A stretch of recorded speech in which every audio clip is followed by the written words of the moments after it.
Good evening, everyone. I'm Ellen Suddeth of ESP Presents and ESP Book Chats, where we bring page turners your way. Tonight, our guest is New York Times bestseller, Kimberla Lawson Roby. I am so excited to be with her. We're going to talk about two of her books, but this one that we're talking about is The Woman God Created You to Be. And we'll talk about this second, but I do want to get on the Curtis story, the 15th book. Kimberla, you closed the deal really good on that one. But before we start talking, some may know you. I feel like you don't need no introduction, but don't want to slide those others that may not know you. So do tell them about yourself and what do you want your readers to know about you? A lot of my readers definitely did begin reading my books because of the Reverend Curtis Black series. I started that series with the first book, Casting the First Stone, in 2000. Actually, a lot of people believe Casting the First Stone is my very first book, but it's actually the third book that I wrote, but it is definitely the first in the series. And as you mentioned, I finished with the 15th and final title in the series in July 2018. So that was 3 years ago. It had always been my plan to bring Curtis full circle. Of course, he was a very bad man, a very flawed character, someone who just committed one sin after another and still stood in the pulpit every single Sunday morning, basically saying, do as I say, but not as I do. And over the years, he was married to 3 different women. And so it was one thing after another. But again, I just wanted to end on a very different note. First of all, showing that we all reap what we sow. It may take years, but we are going to reap what we sow. And so it really shows what happens when you don't treat people the way you want to be treated, when you are saying that you've been called by God to preach and you're misleading God's innocent people, because a lot of people really are in church for the right reasons and they really do want to live the life that God wants them to live, but yet they're being led by somebody who's totally going in a different direction. And so that's really what that series is about. And then my other 12 novels are standalone titles. They all focus on very real life social issues, just written in a fictional format. And then now my 28th book is my first nonfiction title, The Woman God Created You to Be. I think you did it right in full circle within that 15th chapter, the way you ended 15th book. I mean, and I've read all of them. And so I had bought the 15th book some time ago. When you first drop it, Kimberly, first I want to start by letting you know that you already know this, but you've probably been told this a lot. You're an amazing woman. And so I had a book club earlier called Reading is What We Do. And so we didn't know what to read at the time. What we was just reading different things. And finally, one of our readers, she said that, here, try this Kimberla Lawson Roby book. And at that time, you had dropped the 4th book. So I read the 4th and then I had to go back to the first one. And so I can remember when I first read your book, and I didn't know if you was going to write me back. So I wrote you and I said, Kimberly, can he be a good pastor? What is going on? I've never heard of this or anything, because I was just naive. I came from Church of God in Christ, and I believed that the whole entire church was saved. So my eyes was not open like that. And as I started reading more and more, I was like, not in a slander way. I was just getting information that this does happen, and how could it happen in the pulpit? And so that's when I wrote you and I said, can he be saved? I mean, what is going on? And you wrote Sin No More. And I was like, yeah, finally, but then he's still a little bit bad. And so I just followed you from there. Our group read the first 3 books in less than 3 months. So there is why I do what I do, because I wanted to give back to authors. And so you inspired me to do what I do, to give back to authors. And so I just kept up with it. This is my 14th year doing this. And it's very hard to do this. And just to read your book and to know that these things do happen in the church. My first thing was, Kimberla, are you getting any slack back from or something from people, because you're exposing something that I've never heard and other people know it and familiar with it. And I was like, well, what is going on here? And so did you get any slap back from anybody just writing these stories? Anybody was upset with you, or? You know, I actually did not. And I did anticipate that I would once the book was finished and it was time to go out on tour when the book was released. I really did start to worry about it a little bit, just wondering what we would, encounter on the road in the various cities that we were traveling to. And so that just never happened. And so I believe it was, one of two things. Many of the pastors and pastors' wives that did come out to my events, or those who over the years now have invited me to come and speak to their women's ministries at their churches, those are truly men and women of God who believe that it's time that we do expose scandal in the church. And so they support that. They're living totally different lives themselves, and they're doing it in a good way. And then I also think, number two, I wasn't going to necessarily hear from anybody who fell into that category, because who's going to really admit as a pastor that they parallel the whole lifestyle of Reverend Curtis Black? And so, no, it never happened. And more than anything else, I was surprised in the very beginning, but I received lots and lots of support from pastors and pastors' wives. So it's been really an interesting journey because of the subject matter.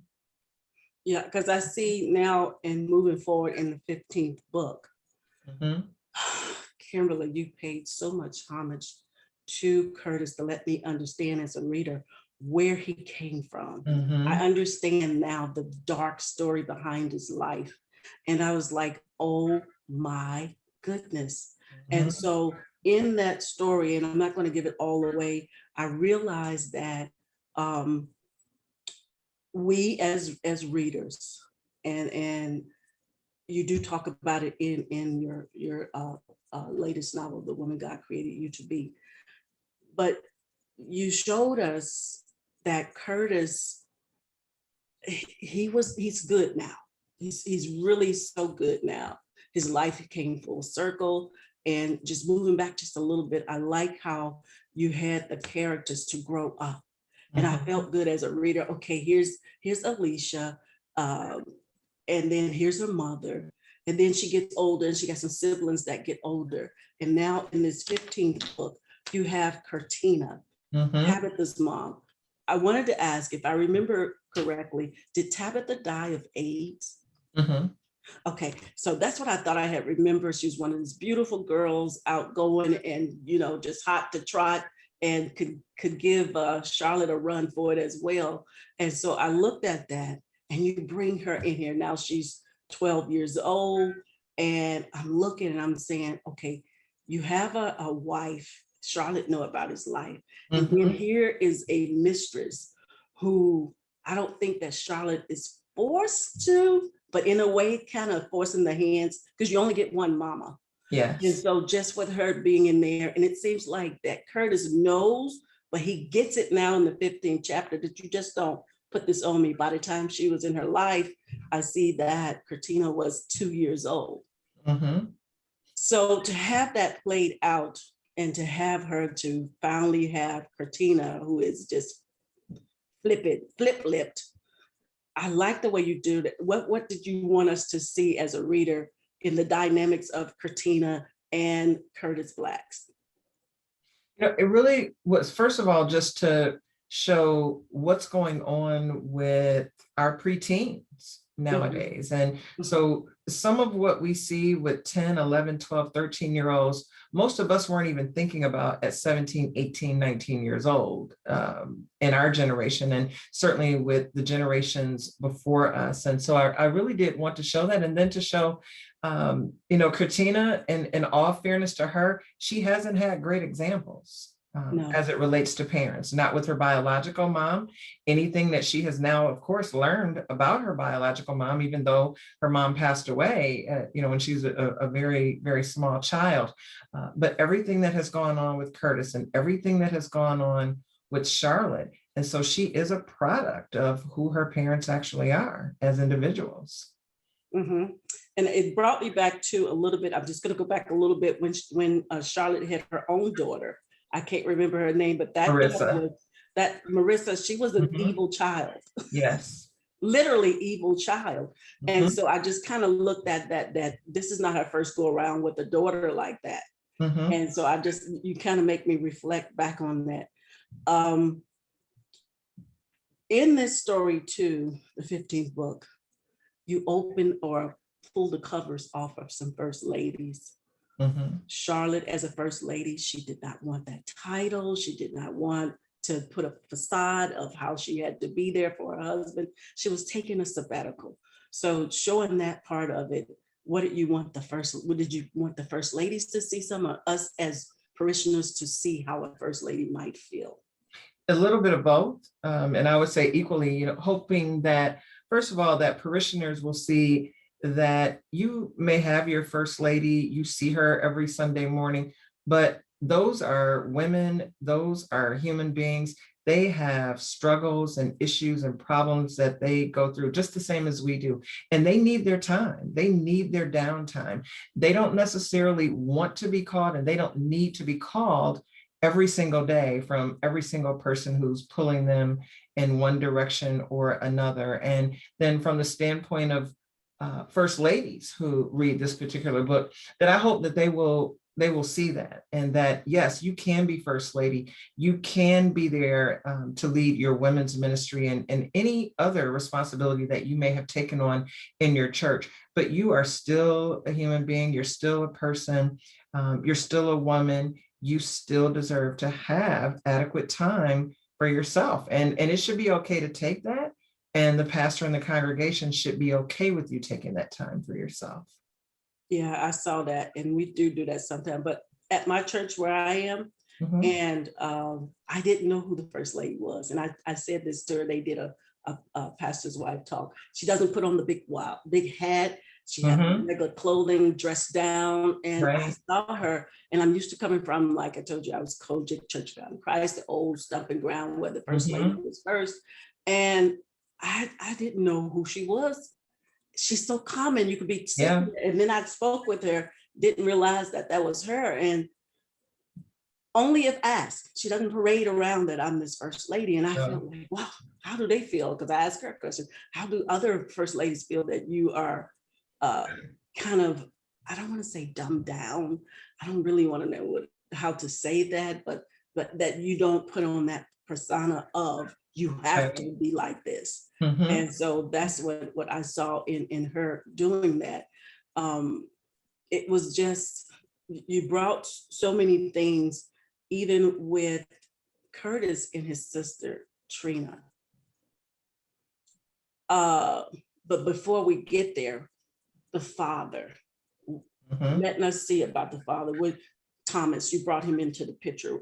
You wanted us to tell us about Thomas and If that. just because that's so much a part of what people don't know, I don't want to share so much about that for Yes, anyone don't. who has Yeah, not yeah. read the book. But I'll just say that, as you were saying earlier, when you meet Thomas, when you see Curtis's father in person and you see who he is as a man, as a father, just as an individual, and even as a husband, you really not only get an understanding why Curtis turned out the way that he did, but you sympathize with Curtis. I did. I was Yeah, like, you oh, sympathize with him.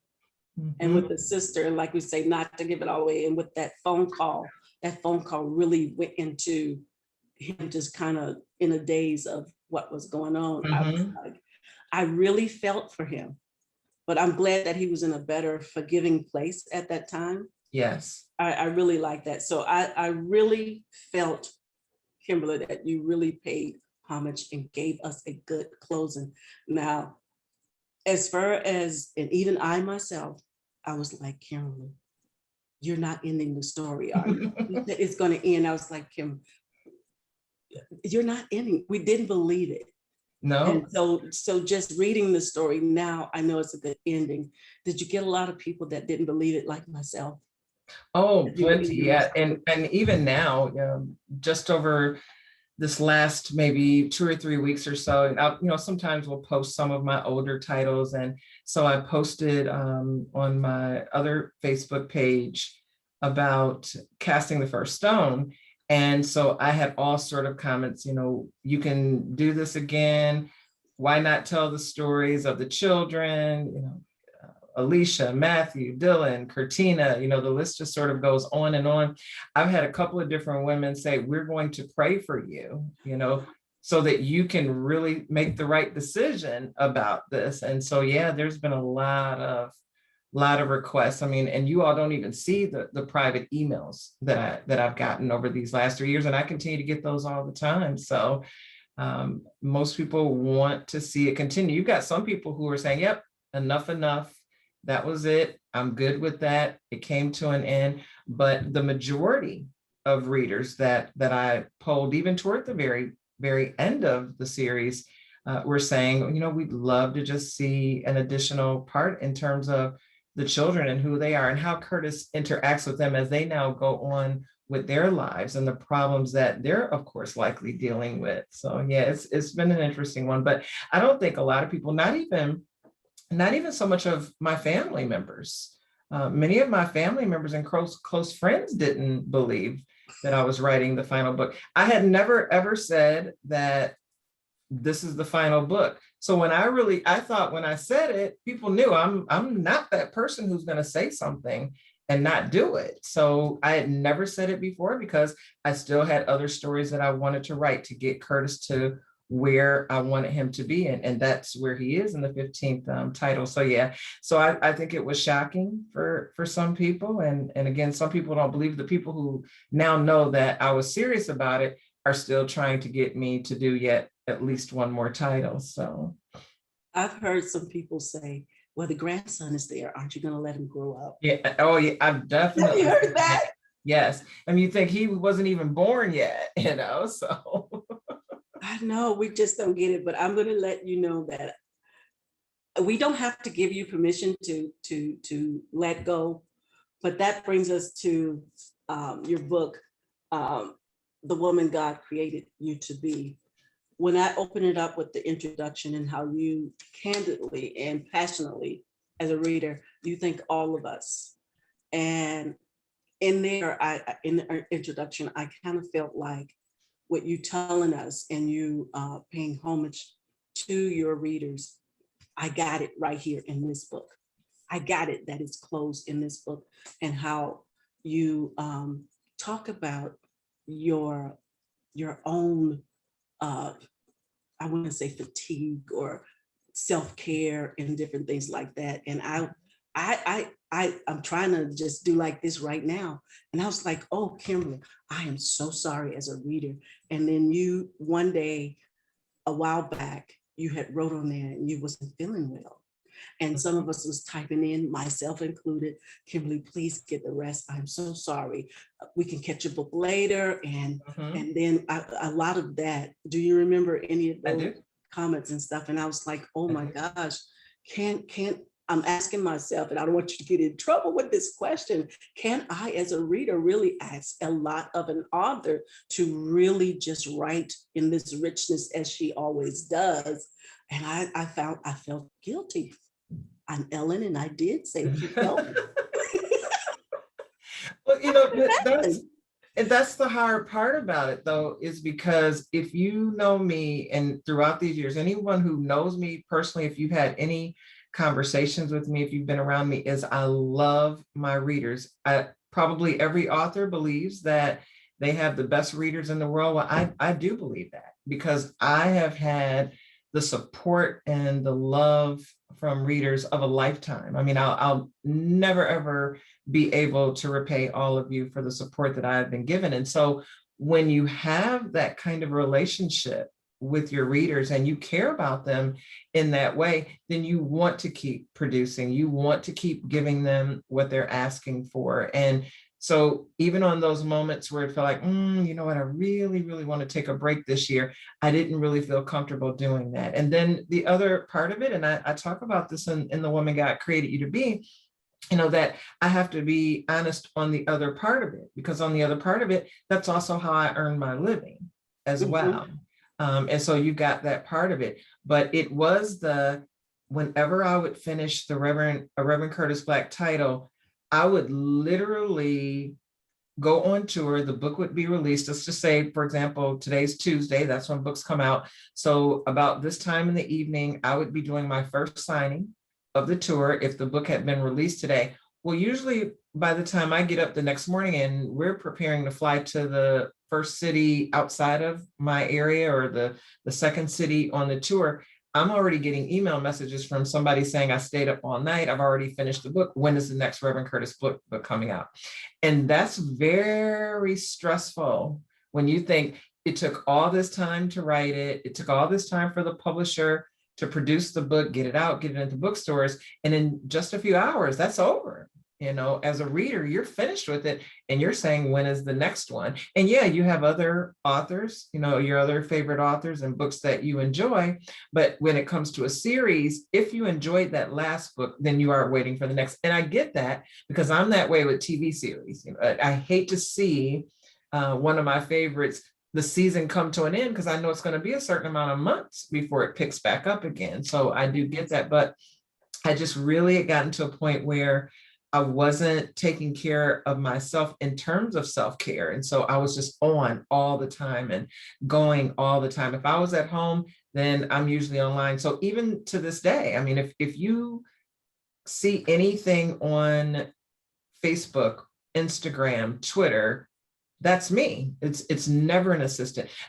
No assistant or anyone else who I've worked with has ever had access to any of my accounts. It's always me responding as much as I can. And I've enjoyed that, but I'm just saying it just got to a point where there wasn't a whole lot of other time. And so by the end of the day, you're tired. And then when you're doing what I was doing, I was writing 2 books a year. I was writing my Reverend Curtis Black book and releasing it. And then I was writing a standalone title as well, and then touring for both of those books. And so, yeah, it became a lot. And I learned a lot from that. I had to learn the hard way. I talk about in the book how I ended up in the ER. I began having anxiety attacks, something I had never suffered from my entire life, but I began having them without really realizing what they were until one of them turned into a panic attack. I ended up in the ER on oxygen. Blood pressure was elevated. My pulse rate, everything was just kind of through the roof.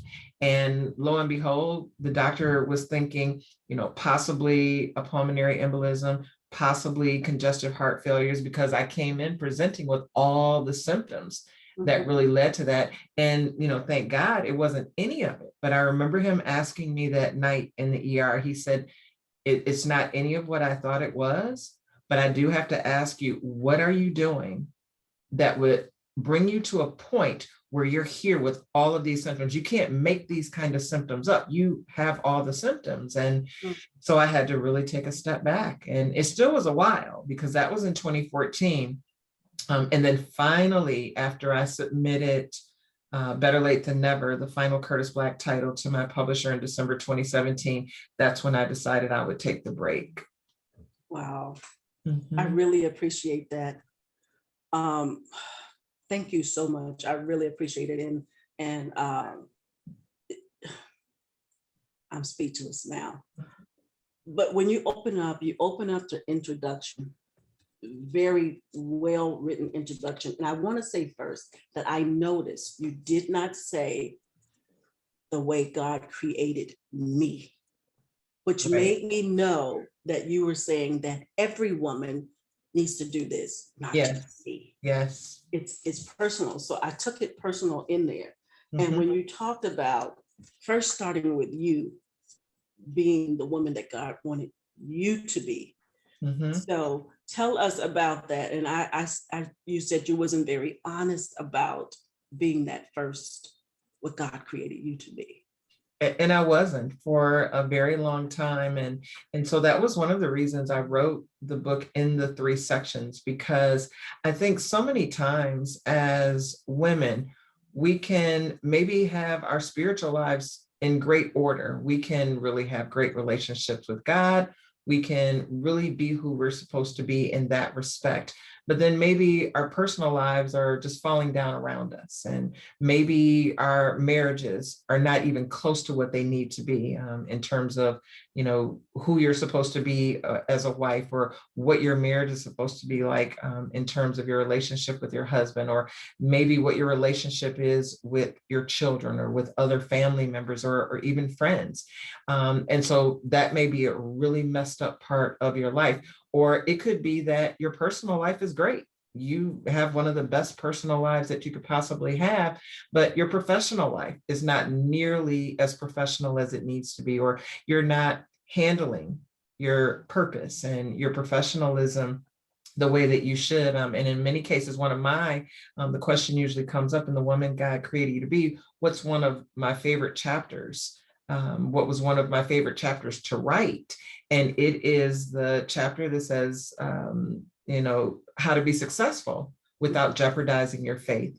Because in order to be successful, you don't have to cheat. You don't have to steal. You don't have to treat people badly. You don't have to talk down to people. You don't have to do any of that to get ahead and to be successful. You can still treat people the way you want to be treated. You can still keep God first in your life, and you can still have great success. And so for me, I just needed to pull all of those things. And that's always been something that's been important to me. So when I talk about things I could have done better, my moral values, Christian values, things that I failed at, that's not something I failed at, because it has always been from the very beginning. When I started writing and I started my business and I self-published the first book, I always knew that it was never going to be okay for me to deal with shady in a shady way, to handle my business in a shady way, or to really just try to get over on people. That's never been who I was, because I never wanted to be treated that way from a business perspective. But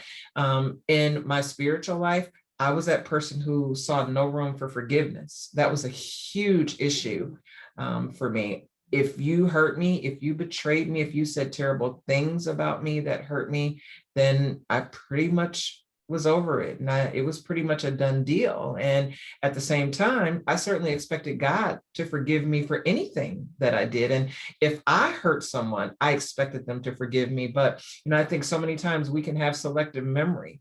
We may have done something and hurt someone. We may have betrayed someone's trust. But then when it happens to us, we think it's 10 times worse than what we did to someone else. That person may have been forgiving, but now we don't even have the heart to forgive others ourselves. And so, yeah, those are some things that I really, really needed to work on. I can kind of see how you, in me doing what I do with the books and stuff, I put up so many events, and sometimes it doesn't come out. My husband seen me with tears, fears, and I did a lot, and it doesn't pan out. Sometimes it doesn't pan out. Sometimes I lose a lot of money.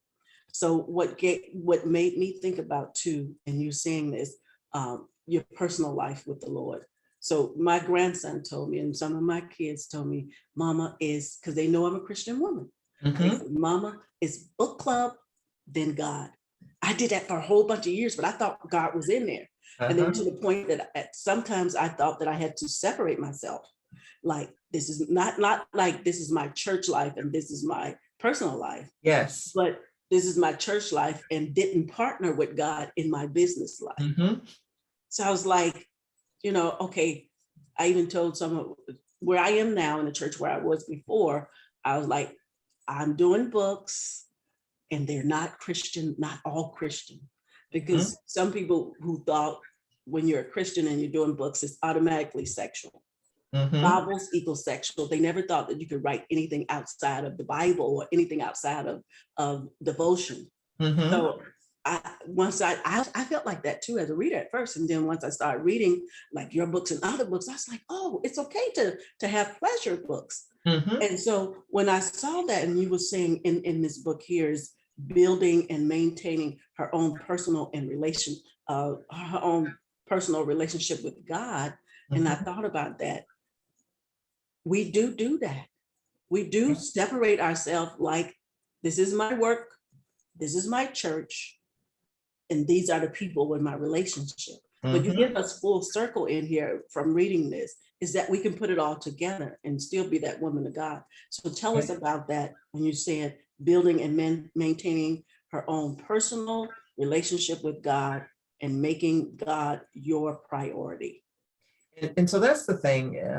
Imagine what life can be like for any of us if we are keeping God at the head of every single thing we do. So as you said, in our spiritual life, if we're thinking about God and what he wants us to do and how he wants us to act and how he wants us to treat people, we're going to be fine. The same thing in our relationships, whether it is marriage, whether it is someone who's dating, whether it is your relationship with your children and other family members, friends, coworkers, whatever it might be. If you still think about, that saying, it may be considered cliche now, you always hear it all the time, what would Jesus do? But I think we should ask ourselves much more often. And so one of the things I mentioned in the book is, hey, some of the people I know who they may curse every other sentence, they may say the worst of the worst. That doesn't make them the worst person in the world. Some of the best people I know, some of the kindest people I know, some of the most genuine people I know use profanity on a regular basis.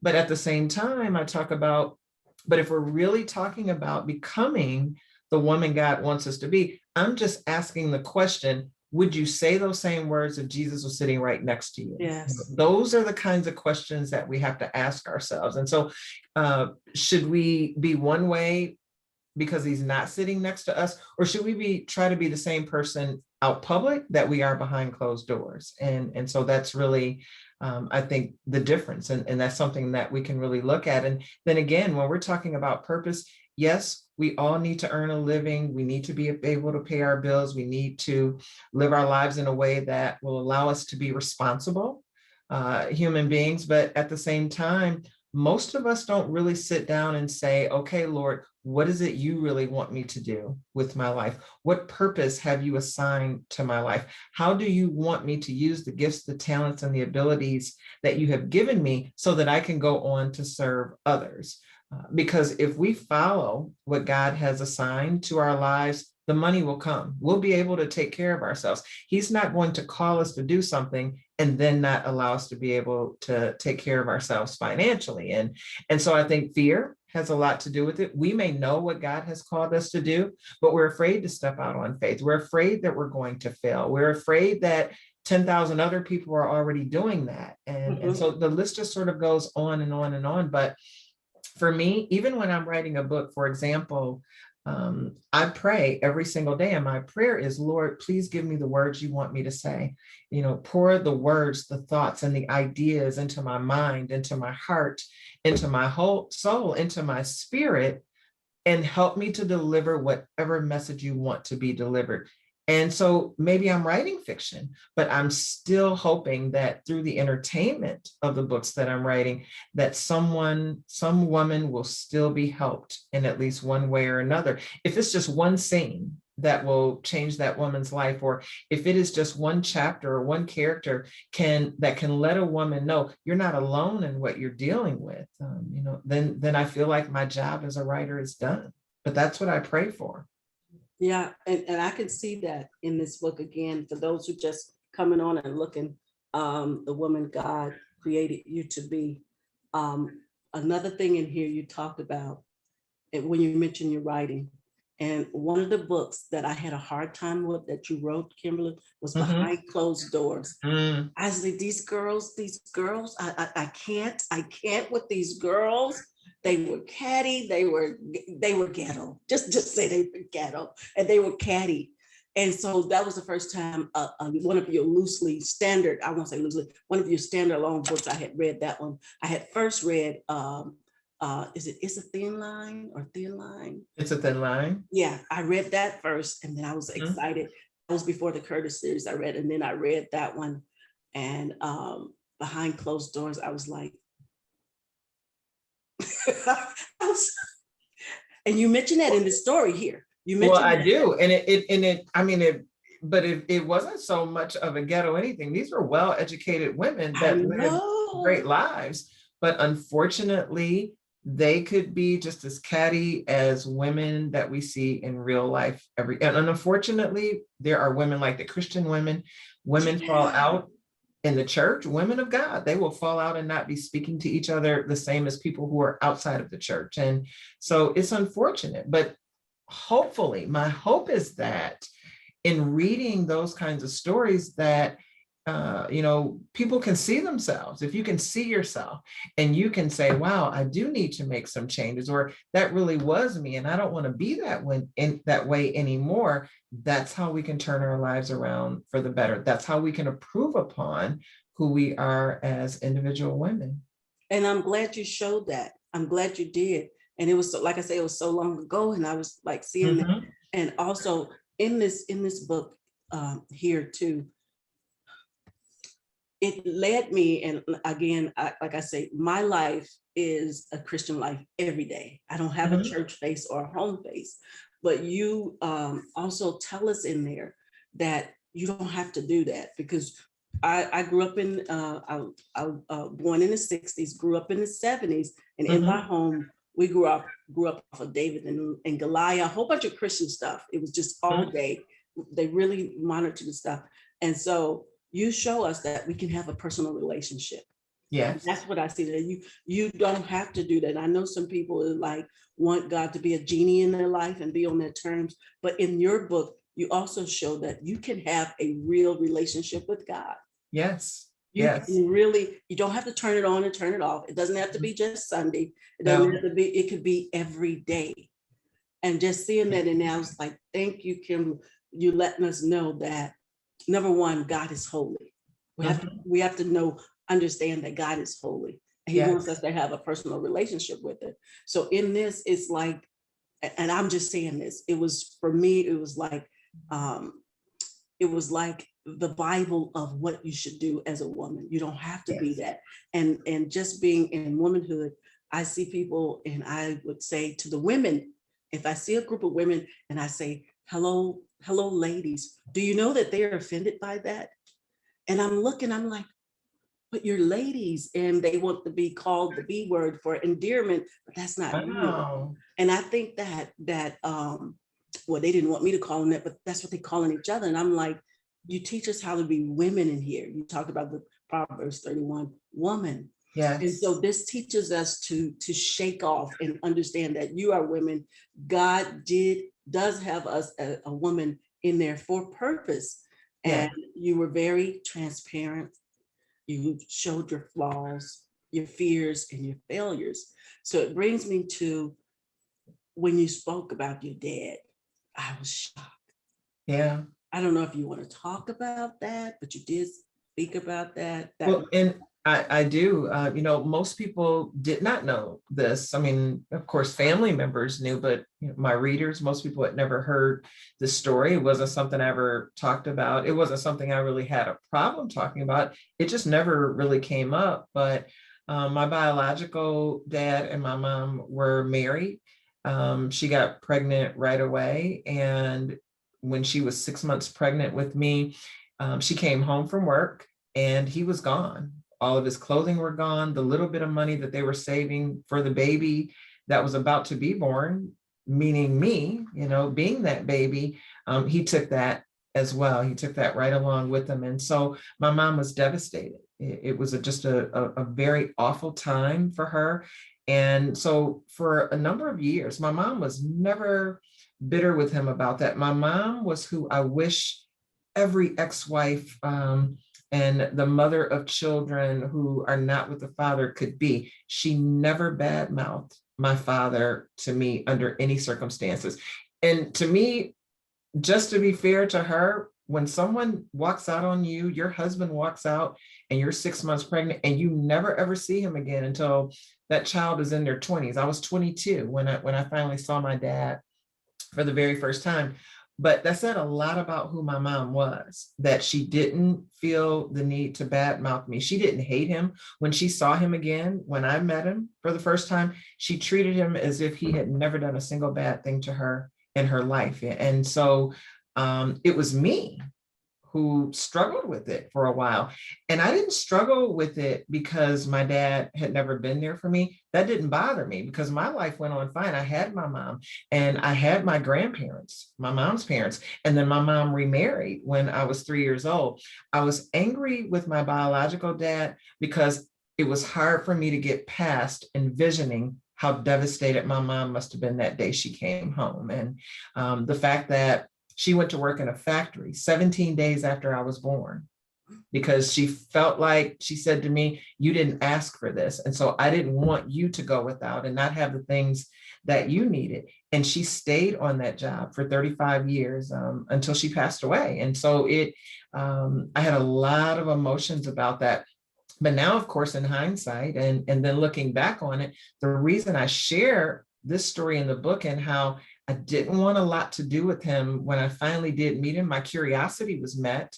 And then he passed away 2 years after I met him for the very first time. And I didn't spend a whole lot of time with him on purpose. It just wasn't important for me to do that. But if I could do that again, and what I am sharing with everyone, if you have parents that you're not speaking to, if you have parents that you're still blaming for something they did 20, 30, 40 years ago, then you really need to start checking yourself, because now it's really about you, and your own issues and your own emotions and, your lack of forgiveness. That's really what it becomes. And, if you have siblings, it's the same thing. Life is very, very short. And so again, if I could do it over again, I would have spent as many days as I could with my dad, because I didn't know that just 2 years after I met him, I was going to lose him.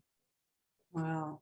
I looked at that as how whether you're male or female, when you mention Father, God, Father, our Lord, Creator, Yes. and you mentioned biological father, some people, I personally, and I talk about this a lot, my dad, he wasn't perfect, but he loved us perfectly. My mom is deaf. She was born deaf. Well, I found out recently that I always thought she was born deaf, but I found out recently she was born and then she had a childhood disease that caused her to be deaf and mute. So in my mind, my dad loving us perfectly and not leaving my mom deaf with 11 children, that meant more to me than anything. So I am out of touch with not having a father. Yes. And so what I look at is a lot of people that I've heard through their eyes is that they don't understand calling God Father because their biological father wasn't there. Wow, that's really interesting. So when you said that, I thought about that. I said, wow, she turned full circle and learning how to walk with God and saying, looking back, that had she known what had you known, Kimberly, what you know now, the Father, you would have treated your father better. Oh, and absolutely. Absolutely, I would have. And I was like, that's what God is all about. We miss out on our, like you say, our feeling or how we felt about our anger and stuff. And you said, I'm gonna be transparent. I was angry. My mom may have just, had all that forgiveness, but you wasn't there yet. And I like the way you said you wasn't there yet. And I wasn't. I remember she and I, we, was joke a little bit about it because sometimes she was so forgiving of people. I used to think, wow, I just don't know how you do that. I just couldn't understand it. Sometimes other people may have said something really awful and hurtful, or, they may have done something else. And I would just think, gosh, she would still go right along, wasn't going to hate anybody, didn't see a reason to even waste any of her emotions on anything like that. And I always hoped that I would get to a point where I would be that way one day. And I'm there. I've been that way for a few years now. And so it just feels good not to walk around with animosity or blaming people for something that they did to me. I mean, I did that for a number of years, and it's total freedom when you get on the other side of that. And so even now, if somebody says something that's hurtful to me, that may last for today, but tomorrow it's a whole new day and it's over and done with, no matter what it is. And so it's just a much better way to live your life. And you can't fully become who God wants you to be if you're holding on to unforgiveness, or you're harboring things, or, and as I said, animosity. You just can't have it both ways. You can't become who God wants you to be and then still be walking on the other side of it and doing what my grandmother used to call, she used to say, you're either in or you're out, and if you're not, you're straddle the fence. And that's almost worse than just being this terrible person. You're trying to be both. Maybe publicly you're one way, but behind closed doors, you're one of the worst people, that anyone would ever meet. What would you say to that little girl yourself back then, and to a little girl right now that is probably suffering with this and cannot forgive for the life of them? What would you say to them? I would tell them to really just ask God to release them, to give them everything that they need to forgive. And that's what it's going to take, because if you can't do it on your own, God is going to be the only one that can help you with that. There is no one else that can help you with that. Kimberly, I remember what you said in the book about your mom and how she was ill and she knew she was going to pass. Mm-hmm. How she said it was very important that you really have a personal relationship with God. Yes. So tell us about how you, I don't want to say found that relationship, but was sincere as your life depend on really knowing what a relationship with God looks like. Yes. Well, before she even became sick, she had, one day I called her because I would call my mom for everything. I thought my mom could fix everything. She could make everything better. If I was having the worst day that I had had in a long time, she could make me feel better after that phone call, or even if I was just at her house, just sitting with her and spending time with her. And so one day something happened and I thought, oh my gosh, I got to call my mom. And so I did. And it's like, Mom, this, and this, and I'm going on and on. And so before she said to me, gave me the advice that she needed to give me, she said, I do notice that whenever anything happens to you, whenever anything goes wrong in your life, you come to me before you even go to God. And so she said, you're going to have to turn that around.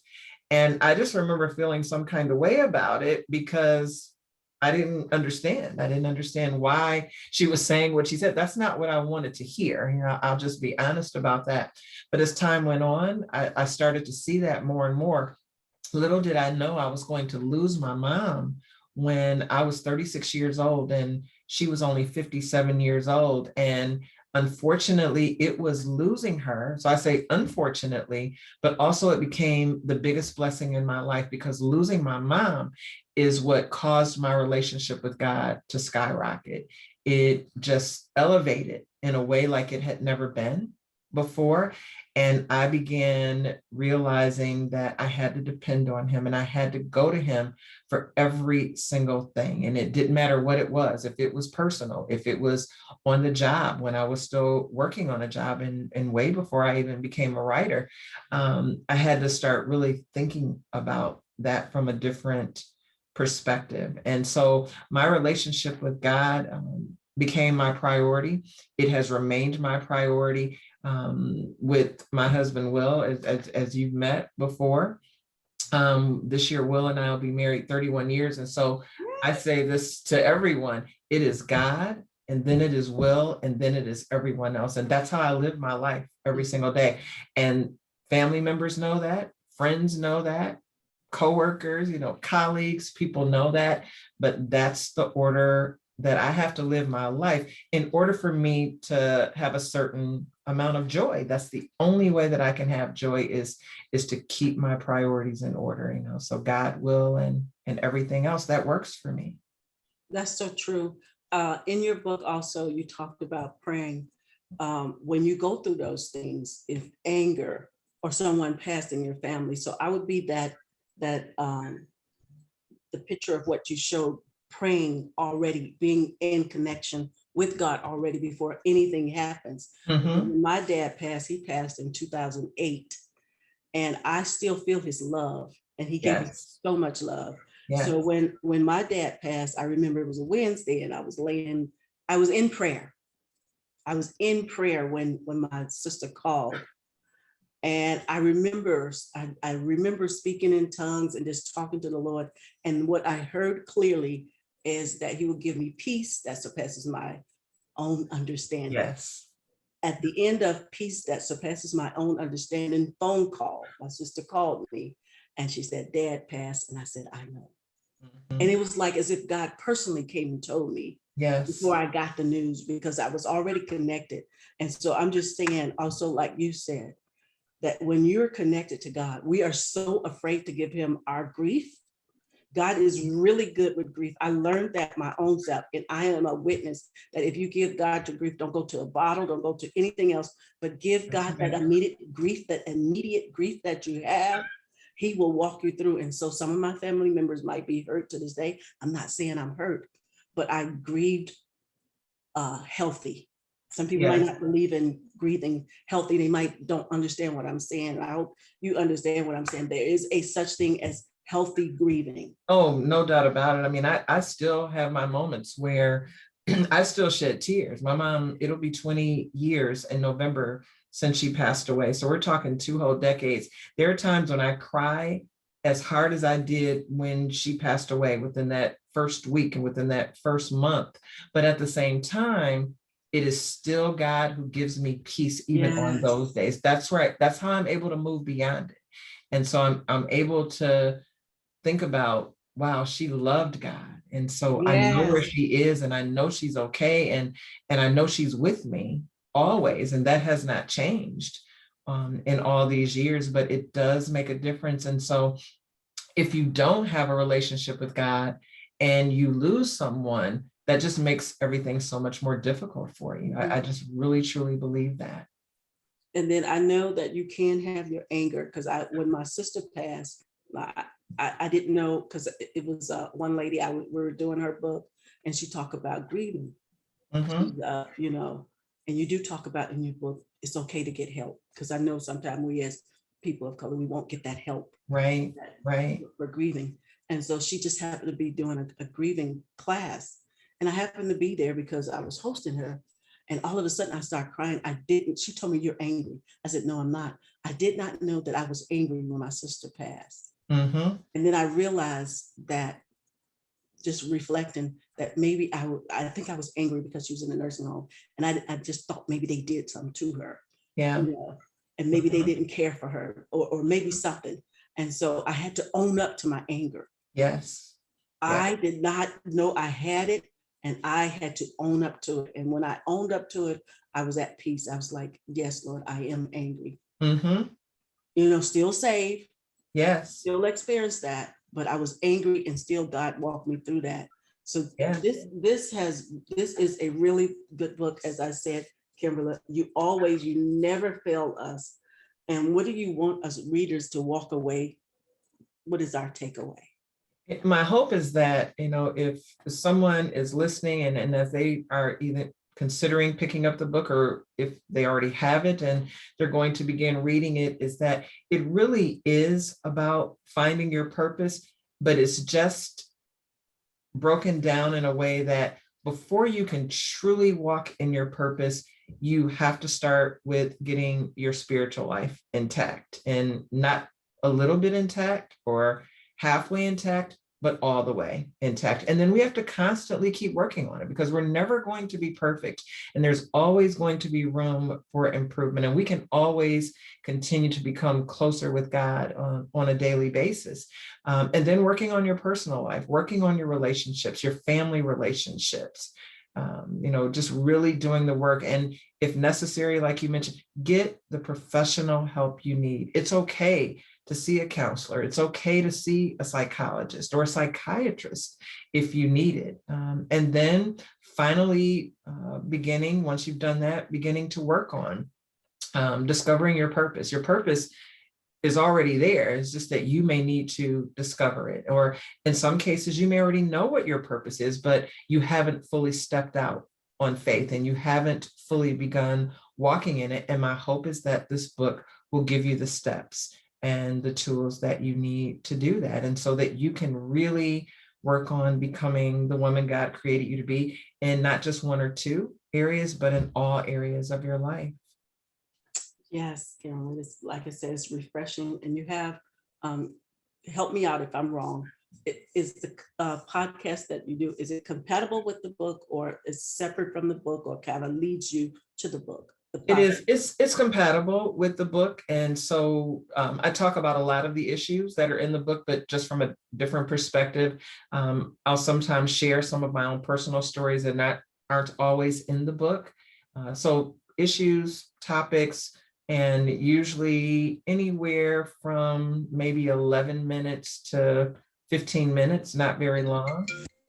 So the first season actually ended in May, but it's 25 episodes. So if your listeners and viewers haven't had a chance to check it out, I hope they will. I'm sure they will, because I can't, like I said, I just hold on to your books. I buy them on my birthday, because your birthday is, I'm sorry, hold on, I'm hanging this up.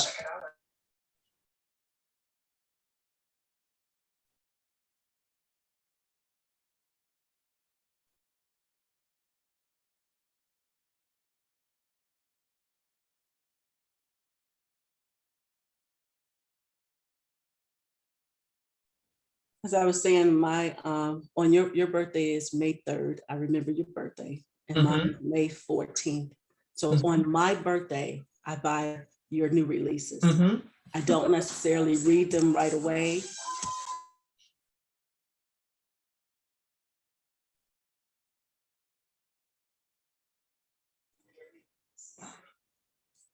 I don't necessarily read it on when I first get them. I like to savor the flavor, and I'm like waiting for a moment, just like I did. I bought the 15th book when it was dropped, but I'm just now reading it now. I didn't want it to end. Been a while. Yeah. I always get your new release. I got this on new release. Anything that you have, I know I'm going to get it on new release, because I really enjoy what you do. Thank you so much for being here tonight. Tell everyone where they can reach you at, and so they can visit my website, www.kimroby.com, on Facebook, facebook.com/Kimberla Lawson Roby, and also on Instagram and Twitter. thank you so much. Thank you for coming tonight. Thank you for being here. Thank you for this awesome book. And thank you also for the 15th book. You closed it well. Thank you. Thank you so much. Thank you for having me. Thank you for all that you continue to do, not just for me as an author, but authors everywhere, and for readers. So I really, really just appreciate the passion that you have for it, and the dedication that you've had for so many years. So it has been wonderful.